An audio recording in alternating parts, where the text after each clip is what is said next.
ఇప్పటివరకు ఎవరైనా మన ఛానల్ని సబ్స్క్రైబ్ చేసుకోకపోతే ఇప్పుడే సబ్స్క్రైబ్ చేసుకోండి. పక్కన ఉన్న బెల్ ఐకాన్ క్లిక్ చేసి ఆల్లో పెట్టుకోండి.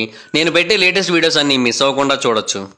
ఈరోజు ఈ వీడియోలో మనం ఒక హాంటెడ్ హౌస్ గురించి మాట్లాడుకోబోతున్నాం. అమెరికాలో కొన్ని దశాబ్దాలుగా చాలా ఫేమస్ హాంటెడ్ హౌస్గా పేరు తెచ్చుకుంది. దాని పేరే శాలీ హౌస్. ఈ హాంటెడ్ హౌస్ అనే కాన్సెప్ట్ కొన్ని శతాబ్దాల క్రితం నుంచి ఉన్నప్పటికీ కూడా రీసెంట్ టైమ్స్లో వాటికి సంబంధించిన ఇన్ఫర్మేషన్ మనకి బాగా ఎక్కువగా తెలుస్తూ ఉంది. అండ్ ఒక హాంటెడ్ హౌస్ గురించి మనకి ఒక్క స్టోరీ మాత్రమే కాదు, కొన్నిసార్లు రకరకాల స్టోరీలు కూడా వినబడుతూ ఉంటాయి. అండ్ ఈ హాంటెడ్ హౌస్ల గురించి ఒకప్పటి కాలంలో కేవలం స్టోరీ టెల్లర్స్, రైటర్స్ మాత్రమే ఎక్కువగా ఇంట్రెస్ట్ చూపించేవారు. కానీ రీసెంట్ టైమ్స్లో మనం చూసుకున్నట్టయితే పోడ్కాస్టర్స్, అలాగే యూట్యూబ్ స్ట్రీమర్స్ వీళ్ళందరూ కూడా దీని గురించి ఎక్కువగా ఫోకస్ చేస్తున్నారు. ఈ హాంటెడ్ హౌస్ ఫెనోమెనాన్ గురించి మనం మాట్లాడుకునేటప్పుడు మనకి ఎక్కువగా గుర్తొచ్చేవి Shirley Jackson and the haunting of the hill house, లేదు అంటే స్టీఫెన్ కింగ్ యొక్క ఫేమస్ నవలైన ద షైనింగ్. ఇటువంటివన్నీ కూడా మనకి చాలా ఎక్కువగా గుర్తొస్తూ ఉంటాయి. ఎందుకంటే వాటిలో దెయ్యాలను చూపించిన విధానం అంత భయంకరంగా ఉంటుంది. ఆ సినిమాని కనుక చూసి మనం పడుకున్నట్టయితే రాత్రిపూట పడుకునే ముందు ఒకసారి మనం మంచం కింద చూసుకుంటాం, లైట్లు కూడా ఆపడానికి భయపడుతూ ఉంటాం. ఇటువంటి సిచ్యువేషన్స్ అన్ని కూడా మనకు ఎదురవుతూ ఉంటాయి. అలాగే ఇటువంటి సినిమాల కారణంగానే పారానార్మల్ వీడియోస్ని, ఫోటోగ్రాఫ్స్ని షూట్ చేసేవాళ్ళు, అంటే పారానార్మల్ యాక్టివిటీని క్యాప్చర్ చేసే వాళ్ళ యొక్క సంఖ్య కూడా బాగా పెరిగింది. వాళ్ళు ప్రపంచవ్యాప్తంగా ఉన్న ఎన్నో కట్టడాల దగ్గరికి చేరుకొని వాళ్ళు వాటన్నిటి గురించి పరిశోధనలు చేస్తున్నారు. ప్రస్తుతం ఇంటర్నెట్ మరియు సోషల్ మీడియా బాగా స్ప్రెడ్ అయింది. దాని కారణంగా ప్రతి ఒక్కరికి కూడా ఇన్ఫర్మేషన్ అనేది చాలా ఈజీగా దొరుకుతోంది. అండ్ కొన్నిసార్లు ఆ ఇన్ఫర్మేషన్స్ విన్నప్పుడు, వాటికి సంబంధించిన డీటెయిల్స్ని తెలుసుకున్నప్పుడు మనకి చాలా భయం కూడా కలుగుతూ ఉంటుంది. అండ్ కొన్ని అయితే నిజంగానే ఆ ప్రాంతంలో సూపర్ న్యాచురల్ ఇన్సిడెంట్ జరుగుతున్నాయి అనడానికి మనకి బెస్ట్ ఎగ్జాంపుల్గా నిలుస్తూ ఉంటాయి. సో మరణం తర్వాత కూడా కొంతమంది భూమి మీదే నివసిస్తూ ఉంటారని అయితే చాలా మంది ఇటువంటి కథల ద్వారానే నమ్ముతూ ఉంటారు. సో ఈ రోజు అటువంటి ఒక డీటెయిల్డ్ స్టోరీ గురించే మనం తెలుసుకోబోతున్నాం. ఈ ఇంటి చుట్టూ ఒకటి కాదు, 2 కథలు ఉన్నాయి. అండ్ ఆ 2 కథలు కూడా ఒకే అమ్మాయి చుట్టూ తిరుగుతూ ఉంటాయి. ఆ అమ్మాయి పేరు శాలీ, కాకపోతే వేరు వేరు వెర్షన్స్ లో తిరుగుతూ ఉంటాయి. అండ్ దీని కారణంగానే ఆ అమ్మాయి ఆత్మ ఇప్పటికీ అక్కడ తిరుగుతోందని అయితే చాలా మంది నమ్ముతూ ఉంటారు. సో ఈరోజు ఈ వీడియోలో ఆ డెమోనిక్ శాలీ హౌస్ కోసం, అలాగే ఆ అమ్మాయి కోసం పూర్తిగా తెలుసుకునే ప్రయత్నం అయితే చేద్దాం. అలా తెలుసుకోవాలి అంటే మనం ముసోరీ రివర్ దగ్గరలోని యాచిసన్ కౌంటీకి దగ్గరలో ఉన్న పెద్ద ఇంటికి అయితే చేరుకోవాల్సి ఉంటుంది. ఇదే ఆ ఇల్లు. ఈ ఇల్లు చూడడానికి చాలా పెద్దగా, నార్మల్గా కనిపిస్తూ ఉంటుంది. కాకపోతే గోస్ట్ హంటర్స్ కి, పారానార్మల్ ఇన్వెస్టిగేటర్స్ కి ఎన్నో ఏళ్లుగా ఇది ఇప్పుడు హాట్స్పాట్ గా మారిపోయింది. చాలా మంది ఈ ప్రాంతానికి వచ్చి పరిశోధనలు చేస్తున్నారు. దీని గురించి ఎన్నో విషయాలు వాళ్ళు తెలుసుకుంటున్నారు, మనకి తెలియజేయడానికి ప్రయత్నాలు చేస్తున్నారు. అయితే ఈ ఇంటిని మొదట చూసినప్పుడు మనకి ఇది ఏ యాంగిల్లోని కూడా హాంటెడ్ హౌస్ లా కనిపించదు. అంటే హాంటెడ్ హౌస్ అంటే మన దృష్టిలో చాలా భయంకరంగా ఉంటుంది. సగం కూలిపోయిన అరుంధతి కోటలా ఉంటుందని మనకు అనిపిస్తూ ఉంటుంది. అండ్ దాని లోపల ఉన్న మెట్లన్నీ చాలా భయంకరంగా ఉంటాయి. అండ్ లోపలంతా కూడా చిమ్మ చీకటిగా ఉంటుంది, పూర్తిగా దెయ్యాలతో నిండిపోయి ఉంటుంది. ఇలాగ మనకి చాలా రకాల ఊహాగానాలు అయితే వస్తూ ఉంటాయి కదా. కానీ అన్ని హాంటెడ్ హౌస్లు కూడా అలా ఉండవు. ఈ ప్రపంచంలోనే అత్యంత ఫేమస్ హాంటెడ్ హౌస్లో ఒకటైన అమిట్విల్లే హాంటెడ్ హౌస్ కూడా మనకు అలా ఏమీ కనబడదు. ఇన్ఫాక్ట్ ఆ హౌస్ మీద ఎన్నో నావెల్స్ వచ్చాయి, ఎన్నో ఫిల్మ్స్ కూడా వచ్చాయి. బట్ అయినప్పటికీ కూడా అది ఏ యాంగిల్లోని కూడా హారర్ హౌస్లా, హాంటెడ్ హౌస్లా కనబడదు. అలాగే ఈ శాలీ హౌస్ కూడా అంతే. ఒక చిన్న టౌన్ లో ఉన్న పెద్ద హౌస్, కానీ దీని యొక్క చరిత్ర మాత్రం చాలా భయంకరంగా ఉంటుంది. దాని పేరుకు తగ్గట్టుగానే మోస్ట్ హాంటెడ్ హౌస్ ఏమో అన్న ఫీలింగ్ అయితే మనకు కలుగుతూ ఉంటుంది. హాయ్ ఫ్రెండ్స్, మీరు ఎప్పుడైనా సరే 5,000 రూపాయల ప్రొడక్ట్ 250 రూపాయలకు రావడానికి గమనించారా? లేదు కదా. కానీ అమెజాన్, ఫ్లిప్కార్ట్ లాంటి కంపెనీస్ ఏం చేస్తూ ఉంటాయంటే కొన్ని గోల్డెన్ హవర్స్ టైంలో మెగా డీల్స్ ఇస్తూ ఉంటాయి. ఆ డీల్స్ టైంలో ఒక్కొక్క ప్రొడక్ట్ మీద 90% నుంచి 95% వరకు డిస్కౌంట్ అయితే ఉంటుంది. అయితే ఈ డీల్స్ కోసం మీరు కాన్స్టెంట్గా ఆ యాప్స్ చెక్ చేస్తూ ఉండలేదు కదా. కానీ మీకోసం నేను వాటన్నిటిని కూడా కాన్స్టెంట్గా చెక్ చేస్తూ ఉంటాను. అండ్ దాంట్లో ఎప్పుడు ఏ డీల్ పెట్టినా కూడా ఇమీడియట్గా మీకు ఆ ప్రొడక్ట్ని అయితే షేర్ చేస్తాను. మీరు ఇమీడియట్గా ప్రొడక్ట్ని పర్చేస్ చేయొచ్చు దాని నుంచే. అండ్ అంతేకాదు కొన్ని ఎక్స్ట్రాడినరీ ప్రొడక్ట్స్ ఉంటాయి, వాటిని మీరు బయట ఎక్కడ కూడా చూడరు. వాటి గురించి కూడా నేను మీకు షేర్ చేస్తాను. మీరు సింపుల్గా చేయాల్సింది ఒకటే, కింద డిస్క్రిప్షన్లో మన టెలిగ్రామ్ ఛానల్ లింక్, మన వాట్సాప్ ఛానల్ లింక్, మన ఇన్స్టా బ్రాడ్కాస్ట్ ఛానల్ లింక్ ఉంటాయి. వీటిలో మీరు ఏ యాప్ ఎక్కువగా వాడతారో ఆ యాప్కి సంబంధించిన లింక్ మీద క్లిక్ చేసి ఆ యాప్లో ఉన్న మన ఛానల్ని ఫాలో అవ్వండి. దాంట్లో రెగ్యులర్గా చాలా ప్రొడక్ట్స్ అయితే మీకు అప్డేట్ అవుతూ ఉంటాయి. అండ్ ఆ ప్రొడక్ట్స్లో మీకు ఏది నచ్చినట్టయితే దాన్ని మీరు కొనుగోలు చేయొచ్చు వెంటనే. సో డిస్క్రిప్షన్లో లింక్స్ ఉన్నాయి, వెంటనే ఫాలో అవ్వండి. డోర్ బయట నుంచి చూస్తే ఒకలా ఉంటుంది, డోర్ లోపలికి వెళితే ఇంకోలా ఉంటుంది అనమాట దీని యొక్క కథ అంతా కూడా. సో ఫస్ట్ ఆఫ్ ఆల్ ఇది ఎక్కడ ఉందని తెలుసుకోవాల్సి ఉంటుంది. యాచిసన్ అనేది ఒక సిటీ, అండ్ ఇది యాచిసన్ కౌంటీ స్టేట్ లో ఉంటుంది. ఇది మిసోరీ రివర్ కి పక్కనే మూవ్ అవుతూ ఉంటుంది. దీంట్లో ఎన్నో మిస్టీరియస్ మరియు సూపర్ న్యాచురల్ యాక్టివిటీస్ జరుగుతున్నాయని చెప్పి ఎంతో మంది నమ్ముతున్నప్పటికీ కూడా ఇప్పటికీ ఇది ఏమాత్రం చెక్కు చెదరకుండా అలాగే ఉంది. అండ్ ఇప్పుడు ప్రజెంట్ అయితే ఎంతో మంది టూరిస్టులు, ఎంతో మంది విజిటర్స్ వీళ్ళందరూ కూడా ఈ ప్రాంతానికి వచ్చి వాళ్ళ యొక్క టైంని, వాళ్ళ యొక్క మనీని ఈ ఇంటి మీద స్పెండ్ చేయాలనుకుంటున్నారు. ఎందుకంటే ఇది ఇప్పుడు అంత పాపులర్ అయింది కాబట్టి. దీన్ని సుమారుగా 150 సంవత్సరాల క్రితమే నిర్మించారు. అండ్ ఇది కాన్సాస్లోని మోస్ట్ ఫేమస్ హాంటెడ్ హౌస్గా కూడా పేరు తెచ్చుకోవడం జరిగింది. దీన్ని అక్కడ వాళ్ళందరూ కూడా 508 నార్త్ సెకండ్ స్ట్రీట్ హౌస్ అని అయితే పిలుస్తూ ఉంటారు. దీన్ని 1800s యొక్క మధ్యలో నిర్మించారు. అప్పట్లో ఆ ప్రాంతంలో పాపులేషన్ బూమ్ అనేది పెరిగింది. సో దాని కారణంగా ఈ ప్రాంతంలో ఈ ఇంటిని అయితే నిర్మించారు. అయితే ఈ ఇంటిని మొదట్లో చాలా మంది అయితే ఉపయోగించుకున్నారు, వాళ్ళందరూ కూడా అక్కడ నివసించారు. కానీ ఆ తర్వాత ఒక లోకల్ ఫిజిషియన్ ఇక్కడికి పని మీద వచ్చి ఈ ఇంట్లో రెంట్కి దిగాడు. అప్పటి నుంచి కూడా ఈ ఇంటి యొక్క చరిత్ర మారిపోయింది అనేది చాలా మంది చెప్పుకునే ఒక కథ. అయితే ఈ బిల్డింగ్ కి మధ్యలో కొన్ని మార్పులు చేశారు, మళ్ళీ కొన్నిసార్లు పునర్నిర్మించారు. బట్ అయినప్పటికీ ఎప్పుడు చేశారు, ఎలా చేశారు అనే దానికి సంబంధించిన పూర్తి డీటెయిల్స్ ఎవరి దగ్గర కూడా లేవు. ఒక్కొక్కరు ఒక్కొక్కలాగా చెబుతూ ఉంటారు. బట్ మెడికల్ ప్రాక్టీషనర్ ఎవరైతే పర్సన్ ఉన్నారో అతను నివసిస్తున్నప్పుడు మాత్రమే ఈ ఇంటిలో దెయ్యాలు తిరగడం మొదలైంది అని అయితే నమ్మడం మొదలు పెట్టారు. సో దానికి సంబంధించిన ఒక మోస్ట్ పాపులర్ స్టోరీ ఏమని చెబుతోంది అంటే, ఆ ఫిజిషియన్ ఆ ఇంటిలో నివసిస్తున్నాడు అండ్ దాన్ని తన యొక్క హాస్పిటల్ లాగా ఒక చిన్న క్లినిక్ లాగా మార్చుకొని కిందనేమో క్లినిక్ నడుపుకుంటూ పైనేమో నివసించడం మొదలు పెట్టాడు. సో అలాగా జీవితాన్ని అయితే గడుపుతున్నాడు. అతను అక్కడ ఉంటున్నాడని తెలిసి చాలా మంది పేషెంట్లు, చుట్టుపక్కల ఉన్న వాళ్ళందరూ కూడా అతని దగ్గరకు వచ్చి ట్రీట్మెంట్ తీసుకునేవారు. మొత్తం అంతా కూడా బాగానే ఉండేది. అయితే అంతా బాగానే గడిచిపోతుంది అనుకుంటున్న టైంలో ఒకరోజు తెల్లవారుజామున ఫిజిషియన్ ఇంకా తన వర్క్ని ఇంకా స్టార్ట్ చేయలేదు, ఇంకా రెడీ అవుతున్నాడు కిందన క్లినిక్లో కూర్చోడానికి. సడన్గా ఒక మహిళ అతని ఇంటి ముందుకు వచ్చి ఆగి డోర్ కొట్టింది. ఆమె చేతిలో తన కూతురు కూడా ఉంది. ఆమె బాగా కంగారు పడుతోంది. తన కూతురికి ఏదో అయిపోతుందన్న టెన్షన్ ఆమె కళ్ళల్లో ఆ ఫిజిషియన్కి చాలా క్లియర్గా కనబడింది. దానికి కారణం ఏంటంటే తన కూతురు ఆ రోజు ఉదయం నుంచి కూడా కడుపులో విపరీతమైన పెయిన్తో బాధపడుతుందంట. సో ఏం చేయాలో అర్థం కాక ఇమీడియట్గా డాక్టర్ దగ్గరికి అయితే పరిగెట్టుకొని వచ్చింది ఆ పాపను తీసుకొని. ఆ పాపను చూడగానే ఇమీడియట్గా అతనికి ఒక విషయం అయితే అర్థమైంది. అదేంటి అంటే ఆ పాపకి అపెండిక్స్ ప్రాబ్లం అయితే ఉంది. దాని కారణంగానే ఆమెకి అపెండిక్స్ ప్రాబ్లం ఉంది. దాని కారణంగానే ఆమెకి అంత పెయిన్ వస్తోందని ఆ ఫిజిషియన్కి అర్థమైంది. బట్ ఆ పాప యొక్క వయసు కేవలం 6 సంవత్సరాలు మాత్రమే.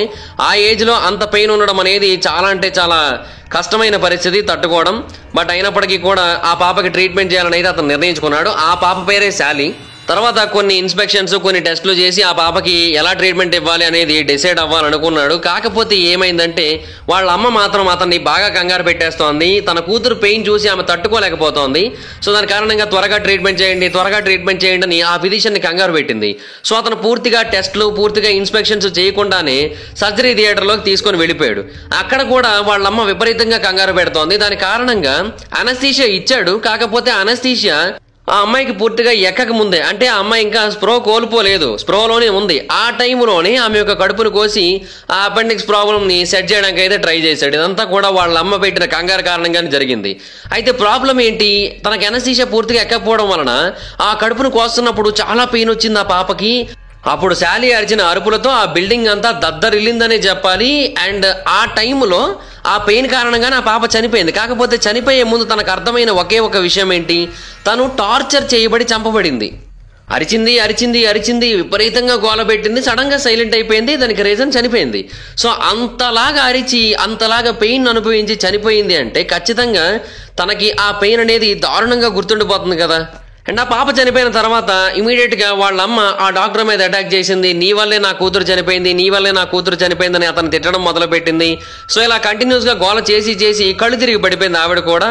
అండ్ ఆ తర్వాత ఆవిడని అక్కడ నుంచి తీసుకొని వెళ్ళి ఆవిడ ఇంటిలో వదిలేశారు. ఆ తర్వాత ఈ విషయం గురించి అందరికీ తెలిసిన తర్వాత ఆ ఫిజిషియన్ అతని భార్య అక్కడ నుంచి వెళ్ళిపోయారు, ఇంకా అక్కడ ఉండలేక.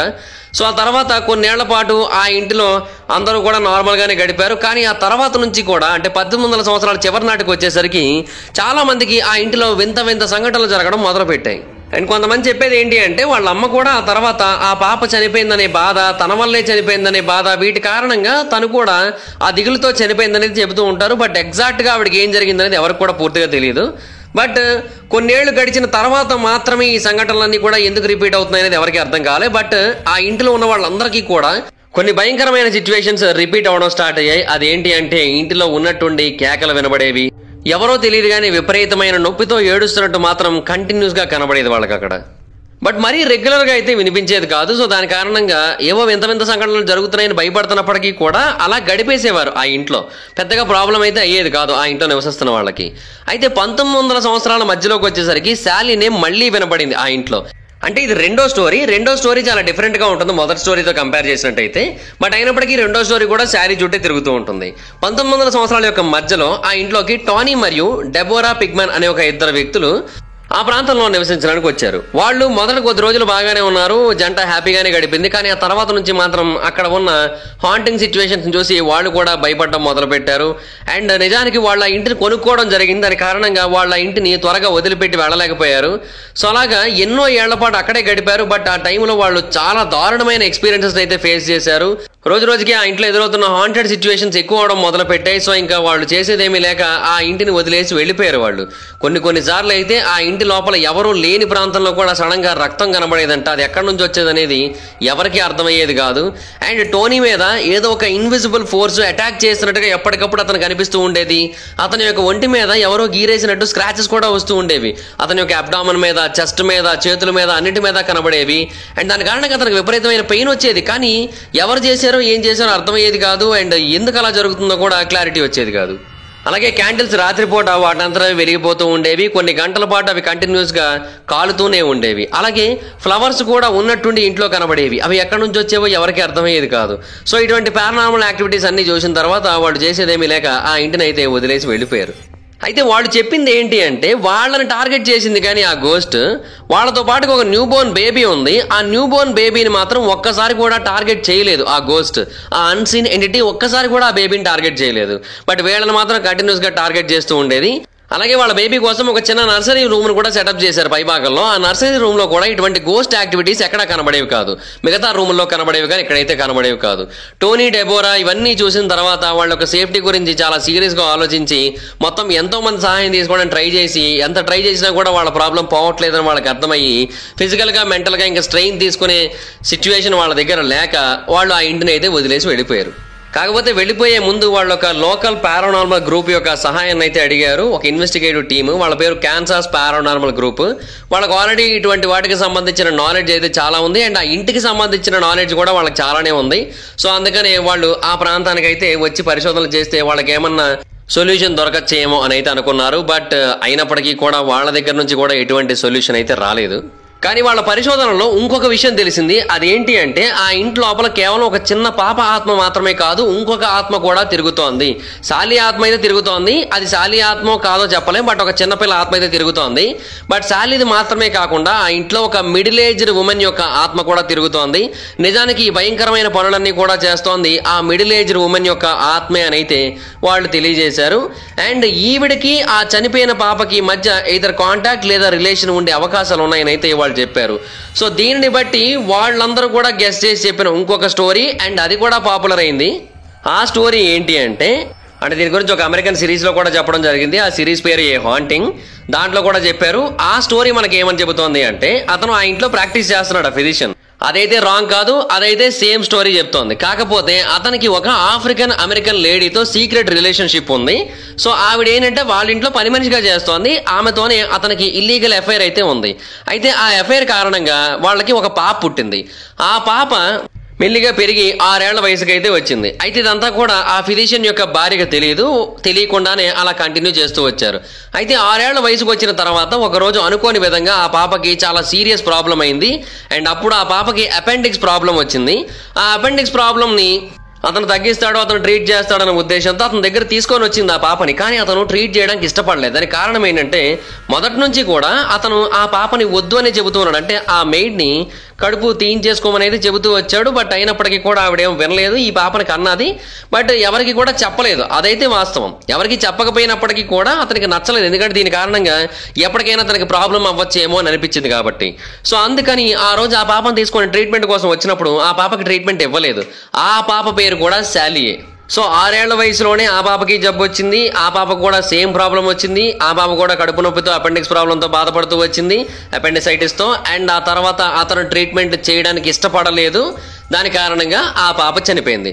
ఆ తల్లి చూస్తూ ఉండగానే విపరీతమైన నొప్పితో కళ్ళ ముందే చనిపోయింది. సో అప్పుడు ఆవిడకి చాలా కోపం వచ్చింది. అండ్ ఇమీడియట్ గా ఆ డాక్టర్ మీద విరుచుకుపడింది. ఆ డాక్టర్ని కొట్టడానికి ట్రై చేసింది. ఆ డాక్టర్ని మెడపట్టుకొని గొంతు పిసుకడానికి ట్రై చేసింది. బట్ ఆ డాక్టర్ విదిలించేసుకొని ఆమెను తోసేశాడు. అండ్ ఇదంతా కూడా జరిగిన తర్వాత అక్కడే ఏడుస్తూ ఆవిడ కూడా చనిపోయింది. అండ్ అప్పుడు ఆ పాప కోసం, అలాగే ఆ మెయిడ్ కోసం, ఆ ఫిజిషియన్ కోసం అతని వైఫ్కి తెలిసింది. సో అక్కడ ఉంటే పరుగు పోతుందన్న ఉద్దేశంతో వాళ్ళిద్దరు కూడా ఆ ప్రాంతాన్ని అయితే వదిలేసి అక్కడ నుంచి వెళ్ళిపోయారు. సో ఆ డాక్టర్ యొక్క నెగ్లిజెన్స్ కారణంగా ఆ పాప చనిపోయింది అనేది ఇప్పుడు వాళ్ళు చెప్పే పాయింట్. సో బేసిక్గా రెండు చోట్ల కూడా మనకి ఫిజిషియన్ది కొంత తప్పు అయితే కనబడుతోంది అండ్ వాళ్ళ మదర్ది కూడా రెండు చోట్ల తప్పు కనబడుతోంది. మొదటి స్టోరీని మనం చూసుకున్నట్టయితే ఫిజిషియన్ వాళ్ళ మదర్ చెప్పినంత మాత్రాన కంగారు పడిపోయి చేసేయకూడదు, బట్ అలా చేయడం వల్ల ఆ పాపకి అనస్థీషియా ఎక్కకుండానే టార్చర్ అనుభవించింది, ఆ పెయిన్ కారణంగా చనిపోయింది. అండ్ ఆ తర్వాత వాళ్ళ మదర్ కూడా చనిపోయింది అనేది మనకు తెలిసిన విషయం. బట్ ఆవిడ కూడా అంత కంగారు పెట్టకూడదు, సో అలా కంగారు పెట్టడం వల్ల ఆ పాప చనిపోయింది. ఇంకా సెకండ్ స్టోరీ విషయానికి వచ్చినట్టయితే ఇక్కడ కూడా ఫిజిషియన్ తన బాధ్యతే పేషెంట్స్ని కాపాడడం, బట్ ఆయనేమో తన బాధ్యతని పూర్తిగా పక్కన పెట్టేసి తనకి ఉన్న ప్రాబ్లమ్ని తప్పించుకోవడానికి ట్రై చేశాడు. సో ఆ రకంగా అతను చాలా పెద్ద మిస్టేక్ చేశాడు. సో అలా పాప చనిపోయింది కాబట్టి ఇంకా అక్కడ తప్పు అయితే లేదు అతని మీద పగబట్టడంలో. అండ్ ఇక్కడ వాళ్ళ మదర్ తప్పు ఏంటి అంటే ఇల్లీగల్ అఫైర్ పెట్టుకోవడం అండ్ అతను వద్దన్న తర్వాత కూడా ఆ పాపను బయటికి తీసుకొని వచ్చి ఆ పాపకి లేనిపోని ప్రాబ్లమ్స్ అన్ని కూడా క్రియేట్ చేయడం. సో ఒక మొదటి స్టోరీ కరెక్ట్ అయినట్టయితే ఆ పాప కేవలం ఫిజిషియన్ మీద మాత్రమే కోపం ఉంటుంది. సెకండ్ స్టోరీ కూడా కరెక్ట్ అయినట్టయితే ఆ పాపకి తల్లి మీద ఫిజిషియన్ మీద ఇద్దరి మీద కూడా కోపం అయితే ఉంటుంది. బట్ ఆ మిడిల్ ఏజ్డ్ ఉమెన్ యొక్క ఆత్మ కూడా తిరుగుతూ ఉంది కాబట్టి ఖచ్చితంగా సెకండ్ స్టోరీయే కరెక్ట్ అయి ఉంటుందనేది చాలా మంది యొక్క నమ్మకం. అండ్ అప్పుడప్పుడు టోనీ వాళ్ళ కుక్క కూడా గాల్లో ఒక డైరెక్షన్ వైపు చూసి కంటిన్యూస్ గా అరుస్తూ ఉండేది. అక్కడ ఏవో ఆత్మలు తిరుగుతూ ఉన్నట్టు, ఇంట్లో ఉన్న వస్తువులు కూడా ఎవరో కావాలని గాల్లోకి విసిరేస్తున్నట్టుగా గాల్లో ఎగురుతూ తిరగడం. ఇవన్నీ చూసిన తర్వాత ఇంకా టోనీ అలాగే అతని యొక్క భార్య వీళ్ళిద్దరూ కూడా అక్కడ ఉండడానికి ఏమాత్రం ఇష్టపడలేదు. ఇంకా వాళ్ళ బిలాంగింగ్స్ అన్ని కూడా ప్యాక్ చేసుకొని ఆ ఇంటిని అమ్మేద్దామన్న ఉద్దేశంతో అక్కడ నుంచి వెళ్ళిపోయారు. కానీ ఆ ఇంటిని ఎవరూ కొనలేదు. వాళ్ళు ఖాళీ చేసినప్పటి నుంచి కూడా ఆ ఇల్లు కంప్లీట్ గా అన్ఇన్హాబిటెడ్ గానే ఉంది. రీసెంట్ టైమ్స్ లో దాని గురించి అందరికీ బాగా తెలిసింది. దాని కారణంగా ఎన్నో డాక్యుమెంటరీస్ తీశారు. ఎంతో మంది పారానార్మల్ గోస్ట్ హంటర్స్ ఆ ప్రాంతానికి వచ్చారు దాని గురించి పరిశోధనలు చేయడానికి. సో అలాగే మాత్రమే దీన్ని వాడుతున్నారు. అండ్ హాలోవిన్ టైంలో చాలా మంది దీంతో సెల్ఫీలు కూడా దిగుతూ ఉంటారు. సో ఇదే జరుగుతుంది ప్రస్తుతానికైతే, అంతకు మించి ఇంకేమీ కూడా జరగట్లేదు. ఎవరైనా కావాలనుకుంటే ఒక రోజుకో లేదంటే ఒక నెలకో ఒక సంవత్సరానికో ఎంత కావాలంటే అంత అమౌంట్ పే చేసి ఆ ఇంట్లో ఉండొచ్చు. కాకపోతే సంవత్సరానికి అయితే ఇప్పటివరకు ఎవరూ పే చేయలేదు. నెల వరకు పే చేసిన వాళ్ళు కూడా ఆ ఇంట్లో లోపల ఉండకుండా వెళ్ళిపోయారు మధ్యలోనే. ఎందుకంటే ఆ ఇంట్లో నివసిస్తున్న ప్రతి ఒక్కరికి కూడా ఏదో ఒక ప్రాబ్లం, ఏదర్ ఫిజికల్ గా లేదంటే మెంటల్ గా లేదంటే ఎమోషనల్ గా ఏదో ఒక ప్రాబ్లం అయితే ఎదురవుతూ వచ్చేది. అండ్ మొత్తం అందరూ కూడా దీని కారణంగా కంటిన్యూస్ గా ఇబ్బంది పడుతూనే వచ్చారు. ఈవెన్ అక్కడ స్టే చేసిన పారానార్మల్ హంటర్స్ కి కూడా ఈ ప్రాబ్లం అయితే ఎదురవుతూనే వచ్చింది. వాళ్ళు కూడా దీని కారణంగా చాలా ఇబ్బందులు ఫేస్ చేశారు. కొంతమంది యొక్క వీడియో మరియు ఆడియో ఎక్విప్మెంట్ ఏమో సడన్ గా క్రాష్ అవుతూ ఉండేవి, పని చేయకుండా పోతూ ఉండేవి. అండ్ ఇంటి లోపల టెంపరేచర్స్ బయట టెంపరేచర్స్ తో పోలిస్తే కంప్లీట్ గా డిఫరెంట్ గా ఉండేవి. అంటే అప్పటి వరకు మంచి టెంపరేచర్స్ ఉంటాయి, సడన్ గా సబ్ జీరో టెంపరేచర్స్ వస్తూ ఉంటాయి. అండ్ ట్రైన్డ్ యానిమల్స్ కూడా లోపలికి వెళ్ళడానికి అసలు ఏ మాత్రం ఇష్టపడవు. కొన్ని రూముల విషయంలో అవి కూడా భయపడుతూ ఉంటాయి లోపలికి అడుగు పెట్టడానికి. మెయిన్ గా అసలు ఆ దెయ్యం ఏమీ టచ్ చేయని నర్సరీలోకి వెళ్ళడానికి ఆ డాగ్స్ అసలు ఇష్టపడవంట కూడా. అండ్ అక్టోబర్ 2021 ఆండ్రియా క్లెమెంట్స్ అనే ఒక యాక్ట్రెస్ ఛాంబర్ ఆఫ్ కామర్స్ తరఫున అక్కడికి వెళ్ళింది. అండ్ ఆమె కూడా ఏమని చెప్పిందంటే ఆ ఇంట్లో ఉన్నంతసేపు నాకు కంటిన్యూస్ గా హెడేక్ వస్తూనే వచ్చింది. అండ్ ఎవరో నన్ను కంటిన్యూస్ గా గిల్లుతున్నట్టు రక్కుతున్నట్టు ఆ ఫీలింగ్ కలిగింది నాకు. ఆ ఇంటిలో ఒక రోజు ఉండడమే నరకం అని చెప్పింది ఆమె. సో ఇటువంటి పరిస్థితులు కేవలం ఆమెకి మాత్రమే కాదు, apex paranormal events investigative team వాళ్ళకు కూడా అలాగే జరిగింది. వాళ్ళ యొక్క లీడ్ ఇన్వెస్టిగేటర్ అయిన ఎలీజా బుష్ హోల్జ్ కూడా సేమ్ ఇటువంటి సంఘటనలు ఎదురయ్యాయి. వాళ్ళు కూడా ఆ ప్రాంతంలో ఉండడం అంత మంచిది కాదు, శ్రేయస్కరం కాదు, ఎవ్వరు కూడా ఆ ప్రాంతం జోలికి వెళ్ళకండి అనేది చెప్పడానికి ట్రై చేశారు.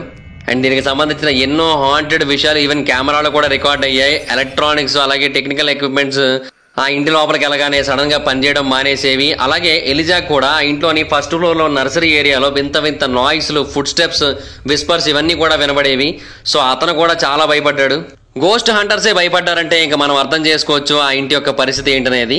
అండ్ ఆ ఇంటి నుంచి వాళ్ళు బయటకు వచ్చే ముందు వాళ్ళ దగ్గర ఉన్న స్పిరిట్ బాక్సులు వింత వింత శబ్దాలను కూడా రికార్డ్ చేశాయి. అండ్ అది ఖచ్చితంగా శాలీ మాట్లాడినట్టుగానే వాళ్ళకి అనిపించింది. కొన్నిసార్లు మాత్రం శాలీ మదర్ మాట్లాడినట్టుగా కూడా వాళ్ళకి అనిపించింది.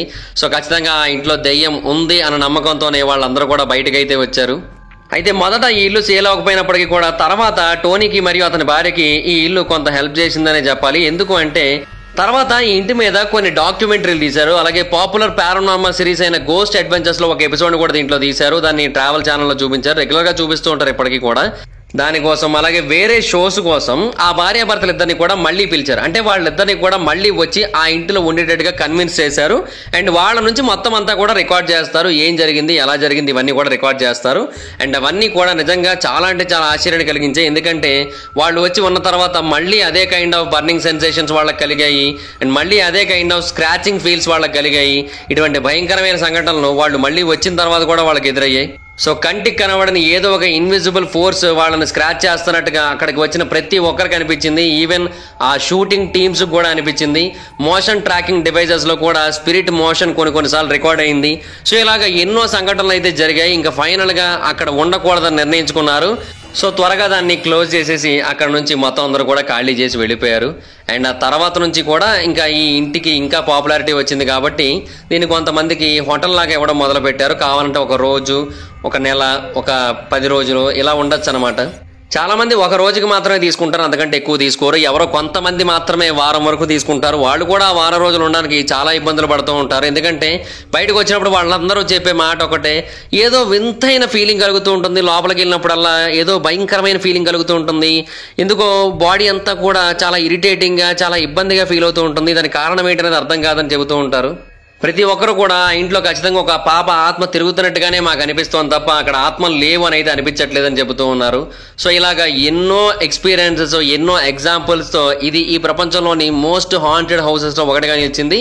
అండ్ అమెరికాలోని అత్యంత హాంటెడ్ హౌస్ ఇది.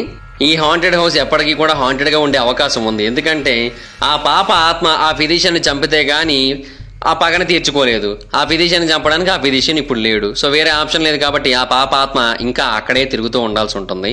సో ఎప్పటికీ అలాగే ఉంటుంది. సో మీరు ఎవరితో కలిసి ఒక రోజంతా ఆ ఇంట్లో ఉండాలనుకుంటున్నారో వాళ్ళకి ఈ వీడియోని షేర్ చేసి వాళ్ళ ఒపీనియన్ కనుక్కోండి. అండ్ ఈ వీడియో కనుక మీకు నచ్చినట్లయితే లైక్ చేయండి, ఈ వీడియోని షేర్ చేయండి. ఇప్పుడు కారణం మన ఛానల్ సబ్స్క్రైబ్ చేసుకోకపోతే ఇప్పుడే సబ్స్క్రైబ్ చేసుకోండి. పక్కన బెల్ ఐకాన్కి సాల్వ్లో పెట్టుకోండి. నా ఫర్దర్ వీడియోస్ మిస్ అవ్వకుండా చూడొచ్చు.